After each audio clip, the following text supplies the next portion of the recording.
This is the Angry Birds Bird Minute, sponsored by Angry Birds for their 15th anniversary, where we tell you all about a cool bird that may or may not be angry. Today's bird is the moa. The moa were a group of enormous flightless birds from New Zealand. They were so flightless that they didn't even have wings or upper limbs at all. Walking around on their giant hind legs, moa were the largest land animals on the islands and the tallest birds on Earth until their extinction about 700 years ago. The largest species could get up to 3.6 meters, that's almost 12 feet, in height, and had an average weight of 400 or 500 pounds. They were herbivores and filled similar roles in the ecosystem to mammalian browsers like moose or camels. But are they angry? On a scale of 1 to angry, moa are large and in charge.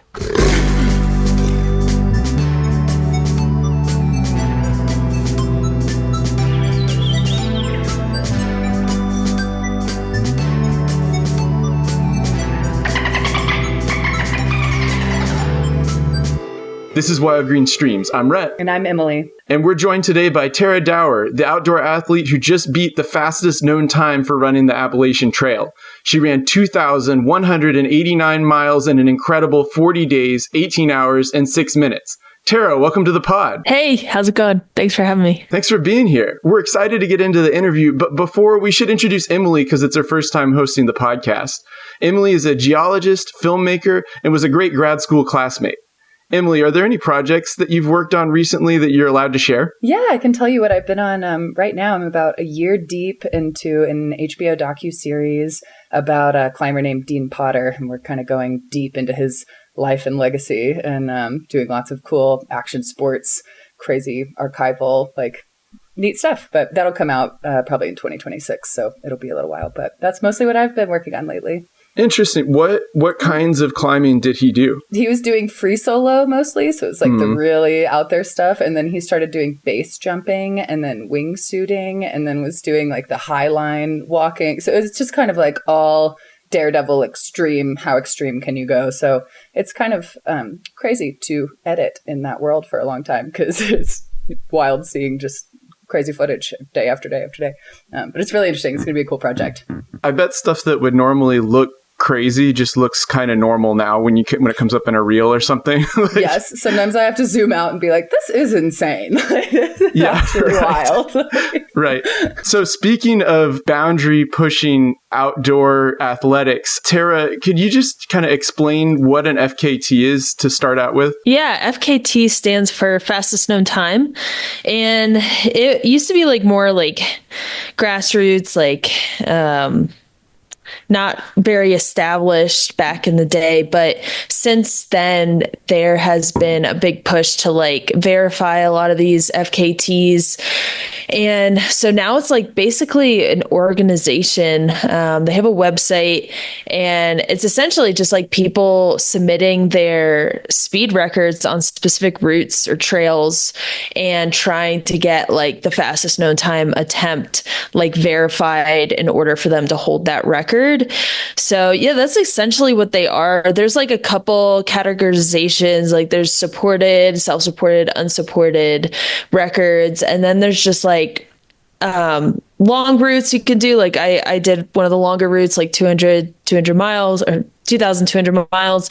And there's some that are under 5 miles. And so you can go on this website and just explore. It's so cool. They have a map of the world and you can zoom into different areas and pick a route and pick an FKT that you want to break. It's pretty neat. That's awesome. It's the emergence of a new sport. Yeah. It's it definitely brings in a different kind of athlete. I think it's just it's a very solo experience. There's a lot about FKTs, solo experience. What I mean by that is you're not in direct competition in that moment with another athlete. It's more the ghost of whoever you're chasing. So it is a very much a very different kind of athletic endeavor compared to races that I have been doing or just soccer. I played soccer and rugby and, you can physically see your competition. So when you kind of have to self-motivate in those dark moments, it's very different. And I feel like I'm able to learn a lot about myself. I don't know. I don't want to speak for everyone, but that's at least how I feel. When you're doing it, does it feel kind of like an internal thing, or does it feel like you're competing with someone else, with the ghost of that other person? Like, are you imagining where they are on the trail right now? Yeah, absolutely. I am. But I would say like it is mostly internal. But I mean, no matter what, you are competing against somebody else's time. So it's natural to just be thinking about that a lot of the time. But you're also trying to push your own limits. I think you're able to like, instead of physically seeing your competition, you're able to like push your personal limits and your own boundaries and see really what truly is possible. I feel like for me, that's like how I'm motivated the best. Though there is a lot of like, there's a lot of good stuff that comes out of like competing against somebody in a race, like right there with them. But I feel like, I'm able to have this like really unique experience out on these trails when I'm, competing essentially by, against my own time. But there is that thought in the back of your head about the ghost of whoever. So you can Sure. feel it. Do you feel a little competitive like while you're alone, or is it tapping into a different source of energy? Well, especially for a route like this, it's for such a long route. It's no matter what, you're going to be separated. Like the ghost of this person and you are going to be separated by quite a large distance comparatively to like races. So I feel like in those moments, it is a lot of self-motivation. I am typically not thinking about them as often, but it does come up for sure. Can you tell us more about your self-motivation? Like what's in your head when you're trying to motivate yourself, or like what's that dialogue like? Yeah, it's I've talked about this on another podcast. Maybe it's not the best, it's not the most productive for everyone, but I'm pretty hard on myself and I'm constantly thinking, I am behind somebody's time. I am not doing things correctly. I always have this feeling of like, I have imposter syndrome. I feel like it's a dramatic amount of imposter syndrome, but honestly, I feel like that helps because I'm constantly thinking like I'm behind. I have to do this. I have to like work out in the mornings in order to be on the same level as these people, or, I have to work extra hard to be on the same level. So it's a lot of like, oh, you're not good enough, so you better work harder.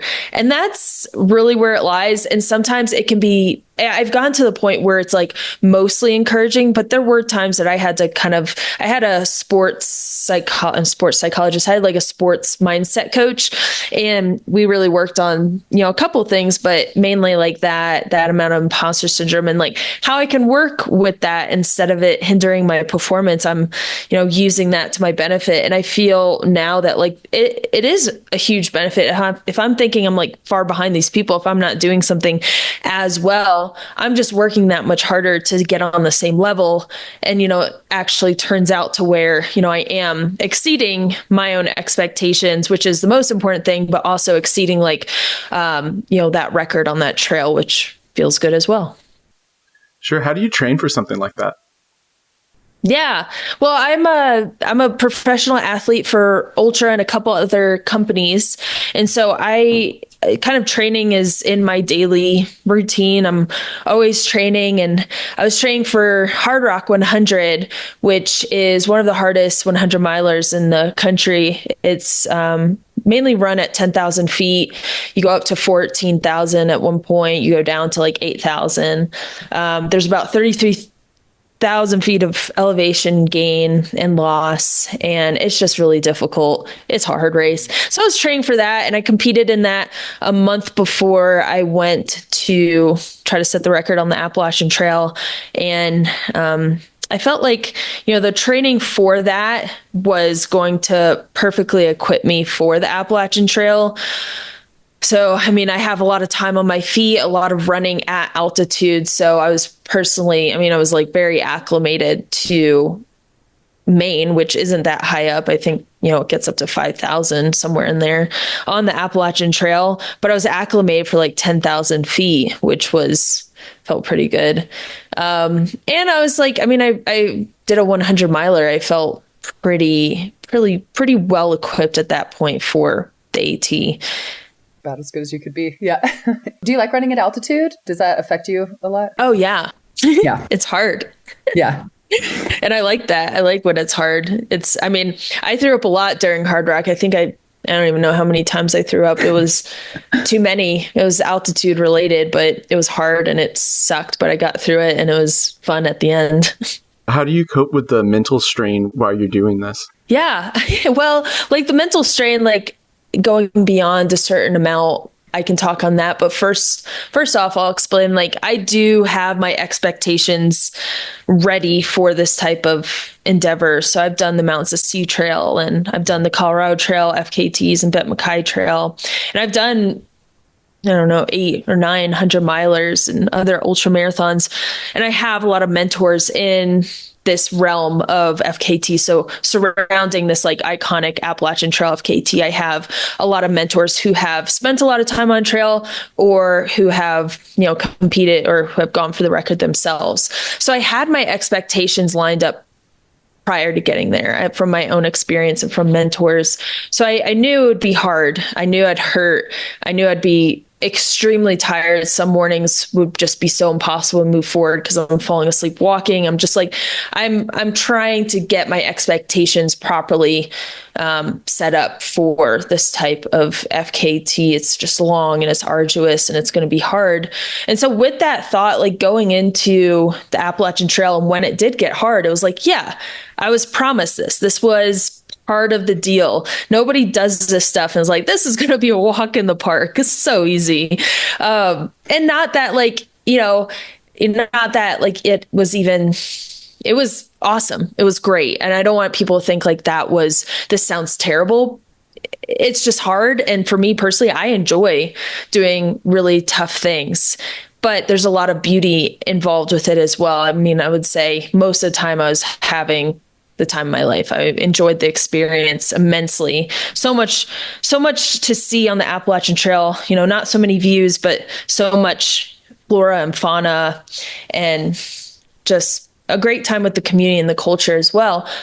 But when things did get harder than expected, what, I guess the question there is like, what did I do at that point? And it was, I had this was like the last day, like 30 miles before the end, I had a really bad hallucination and it was like very, very intense, very real. And then I tripped and fell on this log and just was like so done because I'd been going for like 40 some hours. It's like 100 miles in at that point. And I was just like 100 miles into like that final push. And I was like, so my body, my mind were like breaking down. And I was like, crap, like, I am at my wit's end. And, I expect my pacer, Rascal, at the time, Rascal was a crew chief, but she also paced for a lot of it. I looked to Rascal to like fix things. And she just kept walking. Like that's all we could do is get up and keep walking. And eventually it's going to get better. Like all you can do is just keep going. As hard as it is, you just want to keep moving. It's all about that relentless forward motion. And there is no fix to it. There's no like, I can eat this or drink this or like think about this. It's just like, sometimes it's just going to be really, really hard. And all you can do is move forward and know that eventually, it's not going to be like this. And I knew that, but it was like, it's hard when your mind and your body is just breaking down at that point in the FKT. I'm really curious about your crew that you had with you, because you did it was a supported FKT, right? Yeah. And it sounds like the crew really plays a huge part in that, and like the dynamic that you had is fascinating. Can you talk about that? Yeah, it was fully supported. So, like I said, there's 3 categories: unsupported, self-supported, and supported. And so knowing myself, I wanted to go fully supported. And as much as I've developed my athletic career, my crew and my friends and my family have developed this like great way of supporting me and crewing me during these things. And so I have, developed these relationships of like, they just know how to motivate me. They know how to keep me going and fueling me. And so there's a couple people I wanted on the crew the entire time. So it was my mom and Rascal, who I met in 2019 during my thru hike. She's a really good friend of mine, and we just, we mesh really well. We're always down to help each other with crazy endeavors, or just being on trails together is some of our favorite moments. And so it was natural to have her as a crew chief, my mom as the crew mom. And so the way we viewed this, if I wanted to be completely supported. And what that meant was having a team. And I was just another member of that team. My job was, this physical embodiment of the FKT. I was the race car, the athlete, the runner. And, I had people who were pacing me. I had a lot of friends come out. I had around anywhere from an hour to my friend JP came out for a month. I had around 40 people that came out in all during that entire 40 days of 30, 40. I don't know. I say a different number every time, but it was a lot of people. It was a lot of pacers. So I would have somebody on trail with me for, 80% of the trail. I had somebody carrying my food and water. Rascal was the crew chief. So she was the decision maker. She was the one that was essentially the boss of the FKT, telling people what to do, making daily schedules, telling me how many miles I have to do that day to get the record. My mom was a crew mom. She was doing all these other necessary chores. We had Amy and Steve out there. They were chefs. They were the cooks of the FKT. And, so many people, JP was one of the pacers. I can just keep going, so many people I'm so thankful for. And that was just it. We wanted to view this as a team sport. This is race car and the driver and the pit crew chief and all these people that play such an important role in the FKT. So I wanted to go fully supported. And what that meant is just having a team with me the entire time. What was the planning like in advance? Yeah, it's an overwhelming amount of planning. Just to be brief, though, because I can go on with this. The planning is, so extensive for this type of thing. When you get on trail, you want to have everything lined up, and there's no setting the amount of miles you want to do every day. There's just you got to know what's coming up, and you got to know the pace of the trail. And with that comes a lot of research. And so I made this binder that was about an inch thick with all this information about road crossings, every single road crossing my crew can meet me at, the accessibility of the roads, how many cars could fit at the parking area, coordinates, GPS coordinates of them. And then I made towns that were 5 miles away. We didn't want to get far away from the trail. So I made a document of how many trails were really close so my crew could go restock there. I made, all these documents about the previous record holders, where they stopped for the night, how miles per hour, what their, starting and end destination was. And it just was so thick. And it also talked about the pace of the trail, what areas we could get a statement day on. And a statement day is just a day that is huge, 60 plus miles is usually what the statement days involved. And I gave that to my crew. I gave them some guidelines, and Rascal, she's hiked the trail. She knows it very well. And we got on the trail with all this information, and they were perfectly well equipped to guide me down the trail. Physical preparation wasn't as important because it is such a long record. Eventually, you're going to get into physical shape. So it's not super important to be tip top shape. Obviously, you want to be able to hike long distances and run long distances, but it's not super necessary to be tip top shape. I would say knowing the pace of the trail, knowing road crossings, having a good solid crew around you, having community support is probably the most important thing. And also doing a lot of research on your personal nutrition and setting up the crew for success with that. Wow. It's sounds like such a simple thing. It's a woman runs a trail, but it's actually this incredibly complicated, really logistical, really involved. Oh, absolutely. It's really cool. That's really cool. At any point, did you ever get like bored of it? Like on day 20, were you like, okay, I get it. Like I could do this forever. No, I love being out there. I mean, like I said before, the Appalachian Trail started my entire what I call trail career. And I love being out there. I love the nature. There's so much biodiversity. There's, the Smokies, there's like the most diverse salamander species or amounts of salamanders. There's like so many cool facts about, the rhododendron and the plants, the galax, all these plants around the trail. And so as we're going, down the East Coast, it's just, it's changing every day. And I just love it out there. I also had like a lot of people pacing me, and I had a lot of friends with me. Sometimes we'd listen to music together. Sometimes we'd listen to our own music. Sometimes we'd have story times. It was a good time. I never ever got bored. Not that I can remember. And you did north to south, right? In 2019, I did northbound, and then this year I did southbound. So north to south. What do you think of the comparison? Which do you prefer? Oh, yeah. Oh, there's so many comparisons. I would say for like a thru hike, I definitely enjoyed going south to north better because it like eases you into the trail. Going north to south, you are thrown into like the most difficult part of the trail. And it is quick. You got to get used to this. It is like you see like the toughest areas. And by the time you like get through New Hampshire, it's like, whoa, you're like kind of disassociated at a point. You're like, that was freaking intense, dude.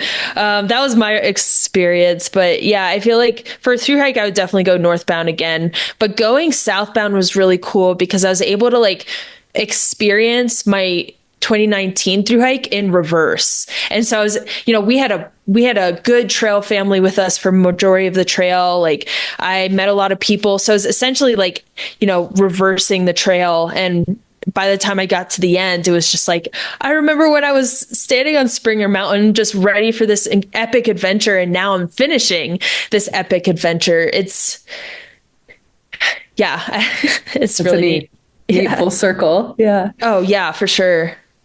Have you always been this motivated for like giant projects, or has this been building for a long time? Yeah, I love challenging myself, and I love competitiveness, especially with myself. I love doing really hard things, as I've talked about already a couple of times in this podcast. So I have been motivated by like really, really hard things. And that's why I went to the Appalachian Trail in the first place to thru hike, is because like that seemed so intense. And like, who does that? Who hikes from Georgia to Maine, with a backpack? And like, that sounds so insane. So, I mean, it's just gradually built from there. So it's always been this love for doing hard things, but it's just like, what's the next hardest thing I could do? It's always like adding on to that experience and just getting harder and harder. Do you have an idea of how fast you think someone could do the trail? Like, do you think that they're going to shave like days off it in the future? Or if it's going to be kind of like, I don't know, when people run like 100 meters now, where it's a fraction of a second difference every time they break the record? Yeah, I think, with the right person, with the right crew, and with the right strategy, I think we could get it possibly. I got to do some quick math. I think it could. Hold on. Let me do some quick math real quick. I don't want to sound like I don't. I love the way your brain works. Let's see. 2002. Let's see if somebody does. Yeah. I think people could get it under 38 days with, everything goes right. Right nutrition, right athlete, right team. I think it is possible to go under 40 and then get to 38 days. I think it's like it becomes really difficult.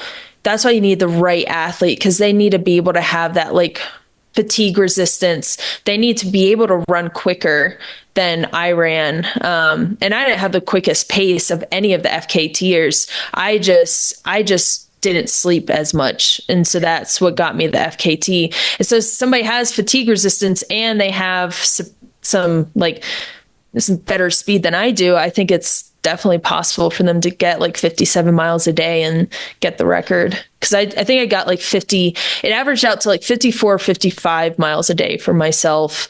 Yeah, I think it would take a special athlete though. Yeah, I would imagine. Was your pace, was it like a comfortable pace for you, or were you pushing, or were your pacers having to hold you back to what were your pacers doing for you mostly? Oh yeah. You might think like the pace on the trail for an FKT looks like, running hard the entire time, but I ran the downhills and ran the flats, and I hiked the uphills.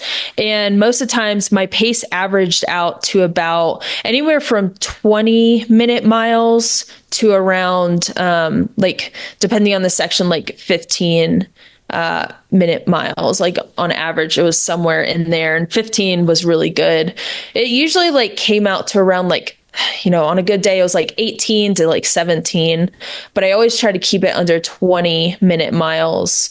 And that's just consistent. You're moving the entire day for 17 and a half hours, and you're just hitting those miles and not taking many breaks. So it's not really quick. So with my pacers, really the pacers were there to carry my water and my food and feed me. I couldn't really think beyond like whatever mile I was in. So it was hard for me to like keep track of time and know like when to eat. You just want to stay, fed the entire time. You don't want to be hungry at any point. So oftentimes they were just there to like keep me company, feed me, and help me with whatever I needed. If I needed to take a dirt nap, I would just ask them to time me for like a minute and a half, and I'd take a quick little nap and then get on the trail again. They would communicate with the crew, so I didn't have to do anything. Like if I needed something, I would just tell the pacer, I'd be like, hey, I think it's time. I need to like, change my shorts, or I need to like change my shoes and my socks. Like, I think we'll do that the next road crossing. And they would text the crew, and they would have the stuff ready whenever I got to the next road crossing. Wow. That's a great crew. Oh, yeah. You picked an awesome team. They're awesome. They're the best. We've got some audience questions for you here. Some of them are big questions. Some of them are small questions. Meredith asked a big one. She says, what does the record mean to you? I wish Rascal was in more of these interviews with me, because she is very like, she has a great way of explaining things. And she also like I'm more matter of fact, and she's like more spiritual, emotional. So she has a great way of explaining things that maybe I don't. But yeah, for me, I mean, matter of factly, like it's really exciting as a woman to just keep proving, being one of those women that keeps proving like things like this is possible. Like setting overall FKTs, man and woman, is possible. And not that it's about beating the men, but it is about pushing our limits and our perceived limits, that have been put on women. I don't know when it was, but there was a period in time where women weren't allowed to run long distances because they thought their uteruses would fall right out. It's like, what? And now women, and now women are like setting overall FKTs. And, I've been incredibly lucky to be part of that history, but I've been also lucky to have all these mentors who are women, and a lot of women who have inspired me, and to be one of those women, hopefully that inspires other women and girls, is really exciting. On the complete opposite end of significance, Kimberly asks, how did you manage to hike past all those mushrooms and mosses so quickly? Oh my gosh, that is such a great question. That is an amazing question, because it was so difficult. At one point in Vermont, there's just so many mushrooms. There was an incredible amount of mushrooms. They were all so cute, and I love taking photos of mushrooms. At one point, I just asked my pacer, Kara, who's in the Vermont area, if she could just snap some photos for me. And she sent me the photos later. But yeah, mosses. I had to walk past a lot of salamanders and, mushrooms, and I couldn't just sit there and look at them. You just got to keep going. I did allow myself at certain points, like to enjoy a sunset or a sunrise, enjoy like if there was a special mushroom or like a deer. I let myself stop and enjoy those every once in a while. It wasn't often, but yeah, skipped a lot of them, unfortunately. Medussa wants to know, did you have a song or mantra that kept you going? Yeah, there was a lot of songs throughout the FKT. I have a lot of different tastes in music. So like a lot of like EDM. Sometimes I had like rap. Sometimes I had like very soft rock. But in bluegrass, I mean, one of the songs was a bluegrass song called Lost Girl by Foghorn String Band. And it's just it was very reminiscent of like Appalachia culture for me. I just love that song. It's very motivating to hear. And then another one by Blanca White. That's what is it called? I keep forgetting the name of the song. I said it's my favorite, but then I can't remember the name of it. Yeah, so like those couple of songs. I say I'm very matter of fact, but those songs were very like just very like spiritual, just had the spirit of the Appalachian trails, the Appalachian mountains. Do you miss the trail? Do you miss being out there? Or are you relieved that it's over? Yeah. No, I'm not relieved. Like I do miss it a lot. I miss it so much. I look back at videos and pictures all the time. I mean, I just had such a good time out there. It was hard. It was very hard, but it was, it was an incredible experience. And not that I would have like kept going, but as soon as I fully recovered, I would probably go back out there and do it again. Honestly, it was incredible.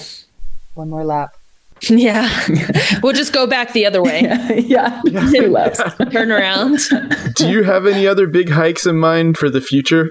Yeah, I do. I have a couple that I'm thinking about. Obviously, I want to listen to my body. I did ask a lot of it on this trail. I had to ignore a lot of signals that were telling me to stop. And I do want to take care of my body and take care of myself. And just like be very cautious about signing up for races or signing up for, or going out and going for another FKT or trail.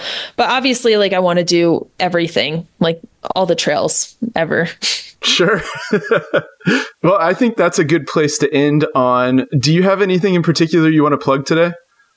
Oh, yeah. Well, I mean, if somebody's interested in more of the story or getting a different, like we're very like, there's a lot of audio talking about this, but I also have a lot of visual representation of the FKT on my YouTube channel, Tara Treks. And I'm actually about to upload the last days on the FKT. So I did daily vlogs on the trail. And so it's Tara Treks, Treks. And I'm just uploading a lot of videos. I've uploaded vlogs ever since I thru hiked the Appalachian Trail in 2019. So if somebody's interested in seeing my entire trail career is what I call it, you can go to YouTube and check that out. And we'll put a link to that in the description of this podcast. If you want to support the podcast, you can go to patreon.com/wildgreenmemes. That's memes with an M. We send out little gifts in the mail to people at the possum level or the shark level. That's $10 or $20 a month. And until next time, I'm Rhett. And I'm Emily. I'm Tara. And happy Year of the Raccoon.